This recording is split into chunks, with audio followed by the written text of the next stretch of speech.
Do you think that it's plausible that there's an increased risk to the female population through the importation of a lot of men from culturally different, largely Muslim countries? Yeah, absolutely. There's definitely going to be an increase in crimes against women if you're going to be letting men into the country from Muslim majority countries, because the way that they view women is very different than the way women are viewed in Western nations. So if you look at, for example, Egypt, the country where my mother is from, women there, 99.3% of women report being sexually assaulted. 99.3. It's an astounding number. It sounds like hyperbole, but this is a true number, and the research was done by UNICEF. And the reason why you see such astounding numbers is because it's so much a part of the culture. It's so normalized. This idea of gang rapes that we've heard about that were happening in Germany, for example, so when men go around a woman and basically like predators, pouncing on their prey in the middle, which we saw happen in Tahrir Square in Egypt, that's called taharrush. It has a name. It's a part of the culture. It's what men do when they see a woman alone, and when she's not, protected by other men around her, then they consider her to be prey, and then they do this. They surround her. In Islam, there is this idea that if a woman is covered in hijab, she is to be protected. She is not to be raped. And if a woman does not have hijab on, then she's asking for it. She doesn't, it's free for all, basically. And so there's a very clear differentiation between how they treat not just Muslim women and non-Muslim women, because even if a Muslim woman is not wearing hijab, then they will treat her with the same disdain and attack her in the same way. And, having said that, the truth of the matter is this 99.3% number that I gave you, a huge amount of those women are in hijab and even in niqab as well.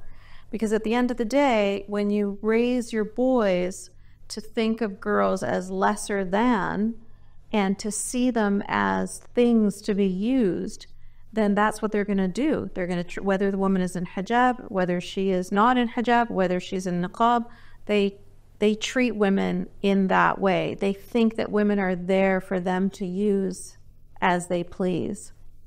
But it has to be said that when they are European, non-Muslim, Western women, this is exacerbated. They see all of these women who are non-Muslims as completely loose whores, just women that they can use and throw away and that they shouldn't care about, that they don't need to care about, because they have been taught that these women are unimportant. So in the Quran, they talk about what your right hand possesses, malakat aymanukum. And that means that what your right hand possesses are women who are sex slaves, non-Muslim women who were taken as war booty, basically. So that's the kind of thing you would see with Yazidi women in Iraq, with, Israeli women and Hamas, with Hindu women in Pakistan, with Christian women in Nigeria, and here in the UK, you saw that with the gangs, the Rotherham gangs, and it's all coming from that same mindset of non-Muslim women being, just treated with such disdain that they can just be used and abused and thrown away. Do you think it's ever possible, when you look at countries that do publish data on sexual assaults and rapes by nationality, it's startling, it's alarming, countries like Sweden, Denmark. But do you think it's possible to ever integrate these men, to re-educate these men, or do you think that's essentially a lost cause? Well, I think that we should take a step back, and before we allow men to just come into the country, whether it's on their dinghies or whether it's through open borders or however it is that they're coming in, that's the problem. The problem is that we're not controlling our borders, and what we have to be doing is we have to make sure that the people that are entering the country are people that we want here. They are people that share our values, that possibly have skills and abilities that are going to be able to serve the country that they are joining. But what happens is we're just letting anyone in that carries such deeply held beliefs. And then we expect that just because they've moved geographical locations, that they're going to suddenly change their minds and see women as equals, or, no, absolutely, that's not going to change. That's going to take generations to change, if it will change at all, because these ideas don't have borders. They get perpetuated, right? Generation after generation, they're just teaching their children the same thing again and again. It's what I was taught in Islamic schools in Canada. I was born and raised in the West. Many of the people that I speak to on my podcast, born and raised all over Europe, America, Australia, it doesn't matter. We're getting taught these things in Western countries. So the geographical location makes no difference. What they believe is what they believe. If you were to move to Cuba, you're not going to suddenly embrace communism. Your beliefs, your values are going to remain the same. And the same is true for them. So no, I don't think that there's any hope that we're going to take men like that and encourage them to evolve 1,400 years.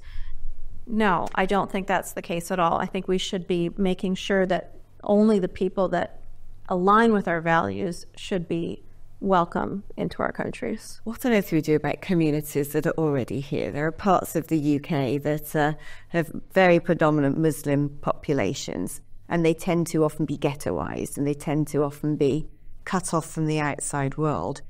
What sort of extreme measures or policies should governments be looking at to say, okay, we now need to deal with this, if they ever do decide they need to deal with this? Yeah. So I think the first problem is the one that you mentioned there, which is the ghettoization. So when you have these separatist communities, as they call them in France, where they live in completely separate areas. I was speaking to a woman who grew up in Scotland in a Pakistani ghetto. She didn't even speak English. She'd never met shopkeepers or in the bank, or everybody she's ever interacted with has been Pakistani.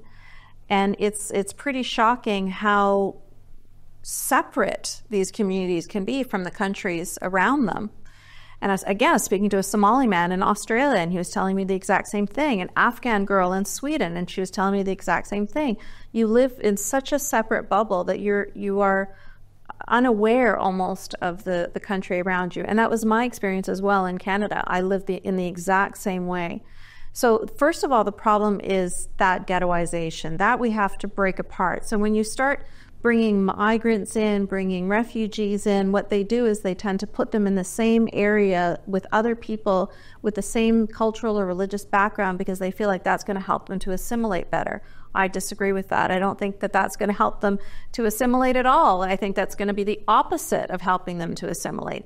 It's going to encourage them to continue speaking their own language, following their same culture, and they're not going to assimilate into the larger society. And I've actually heard this from other immigrant communities as well. So as an educator, we have a lot of international students from China, and in Canada we do the same thing, where we take these populations from China and we put them in areas that are highly populated with other Chinese people. But they say to me, that makes it harder, because when do I get the opportunity to speak English other than when I'm in the classroom? Because whether I'm at home or in the restaurants or in the bank or in the shops or everywhere, we're just all speaking Cantonese to each other.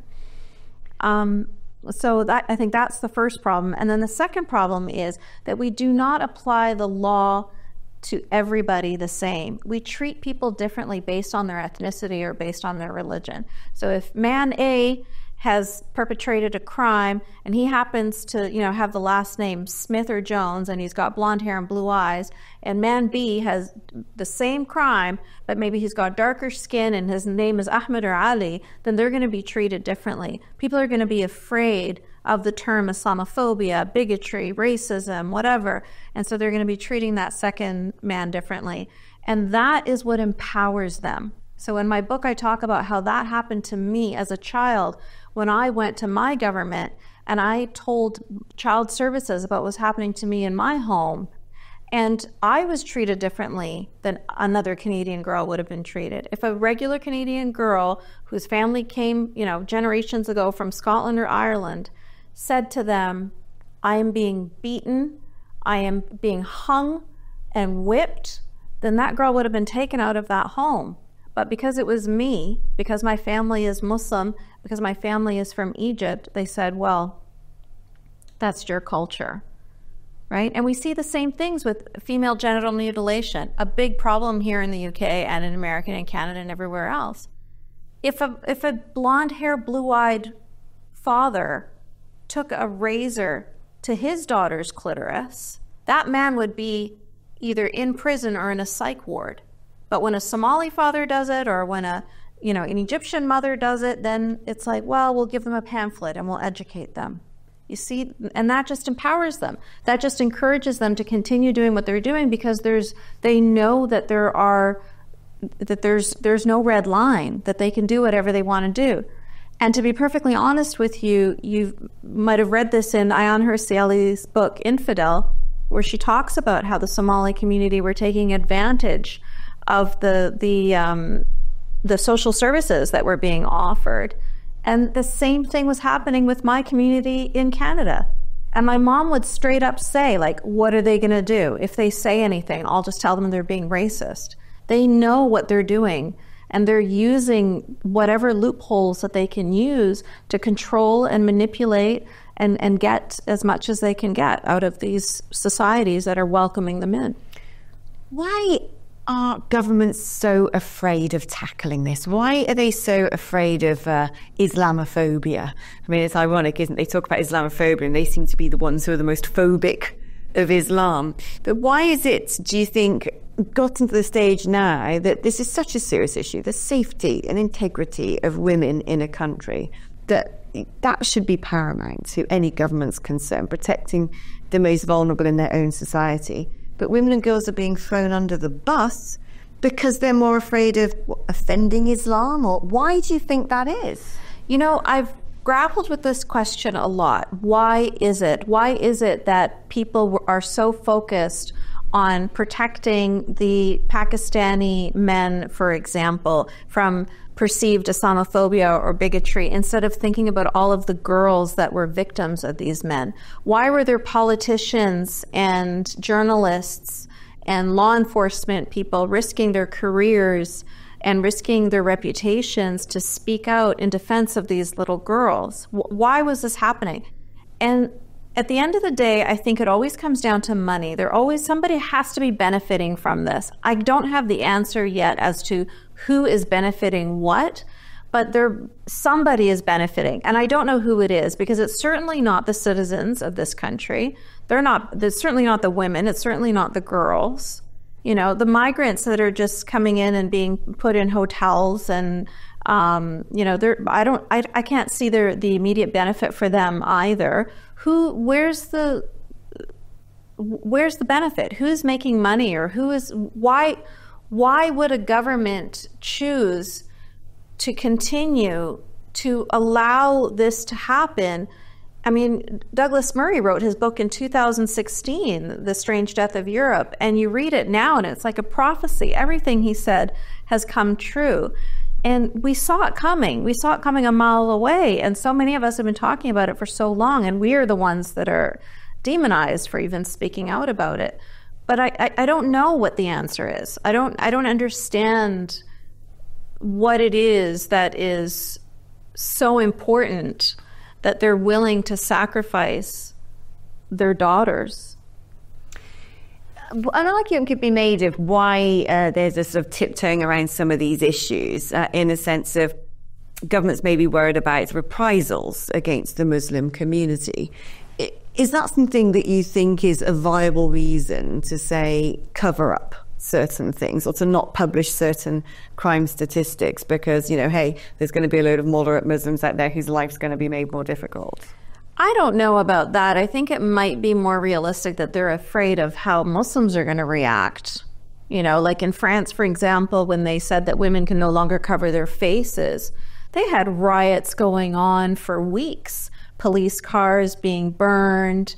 You know, it was mayhem. And it took a long time, and to their credit, the French government just waited until they finished their tantrum, and they said, and the law stands. Nothing has changed. Now that you've gotten it all out of your system, it was all for nothing. So good for them for not changing their mind, whereas you see that's not the same. For example, in countries like in Denmark, when there was an Iraqi man who burned a Quran. He used to be Muslim and he doesn't believe in the Quran anymore. In fact, he's very angry about the Quran. So he decided to use his freedom in his new country to burn a Quran publicly. And there was such a pushback from other Muslim people in Denmark and Sweden, you know, in surrounding areas, that Denmark actually ended up making a law that it was illegal to burn the Quran. You can still burn a Bible, you can still burn the Torah, but you can't burn a Quran anymore. And that's the exact wrong move. You know, what you're doing there is you are allowing the bullies to control you. You are allowing the bullies to define your laws and to define the parameters of free speech or free expression of your country, you know, and it's beyond infuriating to see that. It's terrifying to see that. It scares me to see that, because I was born and raised in that. You know, I was married to an Al-Qaeda terrorist. I understand how their brains work. And I know that they are seeing that as such a win. They're seeing that as Allah's on our side, and that's why we're getting them to capitulate. Look how they prostrate to us when we tell them what to do. They listen, and it just encourages them to keep going and going and going. So what we have to do is we have to stand firm, and even when they do have their protests and their rallies or whatever anger they're going to have, let them do it and do not change your laws. Stand firm. Why do you think more women, especially sort of, you know, self-titled feminists, don't talk about this? Why are they so afraid to address this issue? That is the question of, I think, 2 chapters in my book where I grapple with that question. Why are Western feminists not standing alongside these women? Why are you still afraid of speaking up against one of the world's most misogynist institutions right now that is controlling women to such a degree that in countries like Afghanistan, women are neither to be seen nor heard. They have to be covered head to toe. Their voices can't be heard. Not just a woman speaking to a man, but women speaking to another woman, even her voice can't be heard. Women can't go to school. Women can't go to the park, they can't ride in a taxi, they can't drive a car. And this isn't just Afghanistan. A lot of those laws are in Iran as well. Laws like that exist in Saudi Arabia. You know, Afghanistan, Iran, Saudi Arabia, these countries have nothing, they don't have a language in common, they don't have a history in common, they don't have a culture in common, they don't have food in common. The only thing they have in common is Islam. So when that religion is ruling over girls, then those girls are going to be suffering immensely, whether it's child marriage, FGM. I mean, the list goes on and on and on. And why aren't these Western women standing alongside the feminists in these countries that are screaming for support? I don't know. In Iraq right now, they want to claw back the age of marriage from 18 to 9. And the women that speak up against that are being so demonized. They're being told that they're Western puppets and they're losing their reputations, they're losing their jobs. These women are risking their lives to speak up. In Iran yesterday, there was a young woman in her university in Tehran that was being harassed by the morality police. And she got so frustrated that they were pulling on her hijab and telling her, you know, you should be wearing it like this and like that. She got so frustrated, she ripped off her clothes and she was walking around her campus until the morality police picked her up. So that's the level of courage that we're seeing from women in these countries. And then women in safe countries, women with power, are not reaching out their hands to support those women. Instead, they're reaching out their hands to say that the Taliban have changed and they're humanitarians now. You know, like they're supporting the oppressors of these women. That's what I see happening.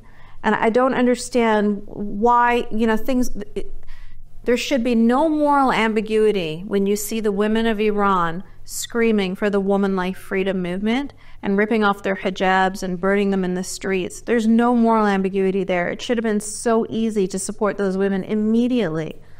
But Western feminists were afraid of offending the Islamic regime of Iran. They're afraid of offending a totalitarian theocracy that kills people for speaking their mind and for choosing the clothes that they want to put on their body. That's who they are supporting, instead of supporting the women. What was your personal sort of wake-up moment when you just said, I don't want to be part of this anymore? Well, in 2016, there was a women's march in Washington, D.C., and they took the American flag and they turned it into a hijab. So they took a universal symbol of freedom and they contorted it into this tool of misogyny. And then they turned that into the poster for the Women's March. The poster for the Women's March was a woman in an American flag hijab. It was the most perverted, disgusting, rage-inducing image I had ever seen. And that's what made me decide I want nothing at all anymore to do with the left, whether it's liberals, Democrats, anybody on that side. They are supporting my oppression. They are supporting the deaths and the abuse and the torture of women just like me, not just all across the Middle East and North Africa, but all across the world. And so, of course, I want nothing to do with them. We often see reports in UK press of the murder, the abuse of young girls from Islamic families. And is not often reported honestly in the press, but one begins to suspect that there are probably a fair number of honor killings taking place in the United Kingdom. How much is that sort of bedded into the culture of Islam? Honor killings, honor violence are completely normalized within Muslim communities. It is so normalized that is what we get told as girls. Like it's so normalized that when I was going to Islamic school, we would share with each other the kinds of things that our families would say to each other, would say to us, to threaten us, to keep us in line. So my mother, for example, would say to me, I'll just bury you in the backyard and say that I sent you to Egypt. So this was before there was social media, and it would have been really easy for girls to disappear. And in fact, a lot of girls did disappear. What you see on the news is just not even the tip of the iceberg of how many honor killings there are actually happening. In the UK, you hear a lot, there was the story of Banaz Mahmoud, that poor young woman who went to the police a few times telling them, my father is trying to kill me, my father wants to kill me. And they didn't believe her because it sounds so like the kind of thing a young woman would say when she's exaggerating. Oh, my dad's trying to kill me. But they don't understand that in these societies, that's actually quite normal for her father to try to kill her because she dared to be too Western, and she took off her hijab, and she had a Western boyfriend, and she wasn't living the life that they wanted her to live, and she wasn't marrying the man that they wanted her to marry. These are crimes that get women killed all the time, all over the world. And unfortunately, there's such a silence around it because they all support each other. So like in Banaz Mahmoud's case, for example, they weren't going to be getting any answers, even though there were cousins involved, there were uncles involved, her family members were involved, her siblings knew, lots of people knew, but nobody's going to say anything because that that silence around it, that you know, these honor violence and honor killings is so much embedded a part of the culture that it is like it has twisted, has made it upside down, so that the girl who is being too Western, she is bringing shame to the family, so she is the bad one. Whereas her father or her uncle or her cousin or whoever is the criminal, the murderer, he is the good guy. He's the one that is trying to restore honor to the family. And so they won't speak up against him because he is the honorable one. She is the dishonorable one. And so they'll never speak out against him. They'll speak out against her. And so unfortunately, you know, this is the same not only in the UK, but you see this in Italy, you see this in Australia, we have situations in Canada, that, you know, this is all over the world. It's a part of their belief system, which is that girls need to, they carry the modesty of the family, they carry the honor of the family. And the more a girl tries to stray from that and be an independent human being, the more she's risking her life. Hello, if you're enjoying the New Culture Forum channel and you believe in our mission, may I invite you to join our membership scheme at the link below or on our website, newcultureforum.org.uk. Our work is more important now than ever, and we have great plans ahead for the future, but we can't do it without your support. From as little as £3 per month, you can help ensure that we continue on our mission. As a member, you'll receive a range of benefits, including access to exclusive content, invitations to our private events, including here at our studios, free copies of our books, and much, much more, including, of course, our famous NCF mug. If you aren't able to become a member, then please help us by clicking this button and subscribing to our channel. It's completely free. Just remember to also click the bell icon so that you can get notifications when we post new videos. Thank you.